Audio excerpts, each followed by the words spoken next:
Assalamu alaikum viewers, I am Shamzehan, sales executive at iLearn Real Estate Consultants and Developers।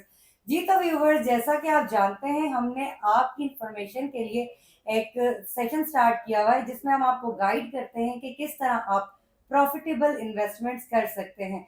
इसी सिलसिले को आगे बढ़ाते हुए आज हम एक और पॉडकास्ट लेके आए हैं जिसमें मेरे साथ हैं सलमान भट्ट साहब और मेहर तनवीर साहब, जो हमें गाइड करेंगे कि क्या प्लॉट लेना ज्यादा बेटर है या अपार्टमेंट में इन्वेस्टमेंट करना या फिर घर में।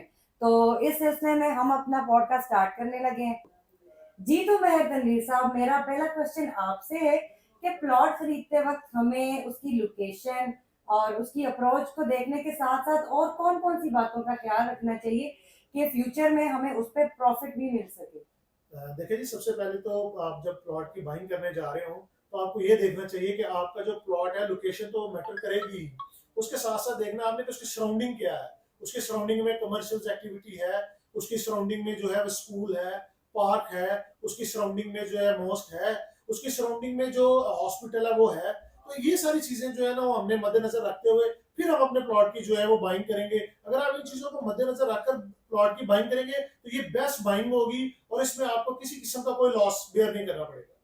अच्छा, कुछ लोग होते हैं जो आपको फाइल प्रेफर कर रहे होते हैं, फाइल ऑफर कर रहे होते हैं, तो उस चीज पे फिर आपका क्या पॉइंट ऑफ व्यू है? अच्छा जी, देखिए, जो फाइल है ना वो तो सिर्फ है सट्टाबाजी वाला काम।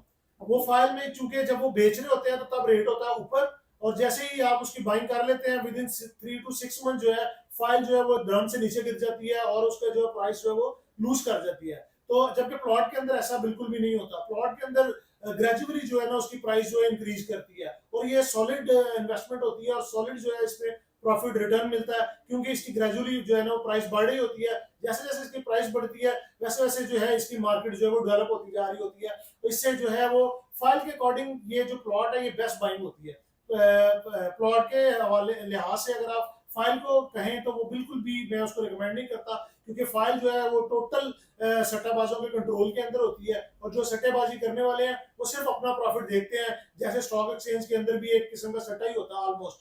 तो वो उनको सिर्फ बड़े ब्रोकर्स को फायदा होता है, जो नीचे छोटा ब्रोकर होता है वो आप कभी भी देखेंगे कि वो बहुत ज्यादा कोई प्रॉफिट गेन नहीं कर पाता। थैंक यू सो मच मेहर तनवीर साहब, अपना एक्सपीरियंस और इतना अच्छी गाइडलाइन हमारे व्यूवर्स को प्रोवाइड करने के लिए।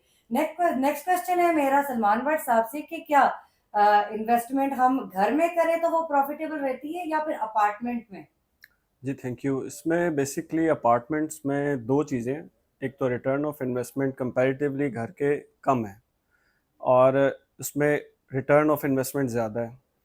तो उसमें इसलिए लोग ज़्यादा उसको प्रेफर करते हैं बाइंग में। उसको ज़्यादा आजकल जो है लोगों का रुझान है इस तरफ अपार्टमेंट्स की तरफ कि लोग कम इन्वेस्टमेंट में ज़्यादा रिटर्न गेन कर रहे हैं। बट अगर हम इसको कंपेयर करें, आप प्लॉट किसी अच्छी, जैसे भी बात कर रहे थे, हम अच्छी लोकेशन पे प्लॉट लेते हैं जिसमें सारी अम्यूनिटीज़ अवेलेबल है सराउंडिंग में, तो वो प्लॉट की अप्रिसिएशन होती है और वो आपको इन अ लॉन्गर रन ज़्यादा प्रॉफिटेबल रहता है। बट जो लोग अपनी इन्वेस्टमेंट को अच्छे तरीके से इस्तेमाल करते हैं, लाइक आप यू कैन से कि अपार्टमेंट लेते हैं जहाँ पर ये सारी अम्यूनिटीज़ अवेलेबल हैं जिन अपार्टमेंट्स में, क्योंकि बहरिया में अभी ऐसे अपार्टमेंट्स नहीं बने। इन फ्यूचर जिस तरह के प्लान आ रहे हैं, लोग बना रहे हैं, 4-4 कनाल के जो कमर्शियल हैं उनमें अगर ये फैसिलिटीज़ अवेलेबल हैं, सारी अम्यूनिटीज़ अवेलेबल हैं, तो अच्छी इन्वेस्टमेंट है। बट जो दूसरे अपार्टमेंट्स हैं, लाइक जिसमें सराउंडिंग में सारी अम्यूनिटीज़ हैं, बट उसमें अगर हम देखें तो प्राइस जो है प्लॉट की कंपैरेटिवली उसी प्राइस में आपको प्लॉट मिल रहा है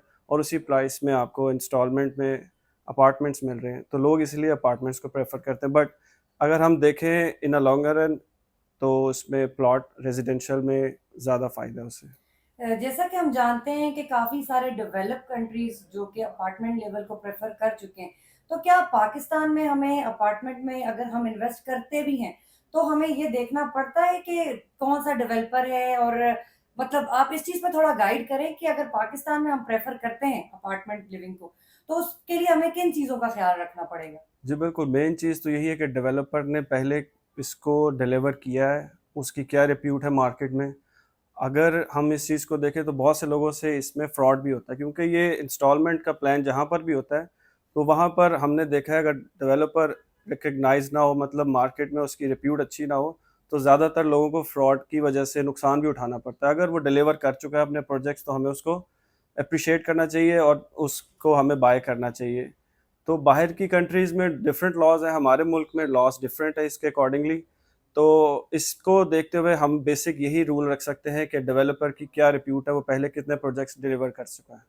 थैंक यू सो मच, आपने इतनी अच्छी इन्फॉर्मेशन हमारे लिए शेयर की।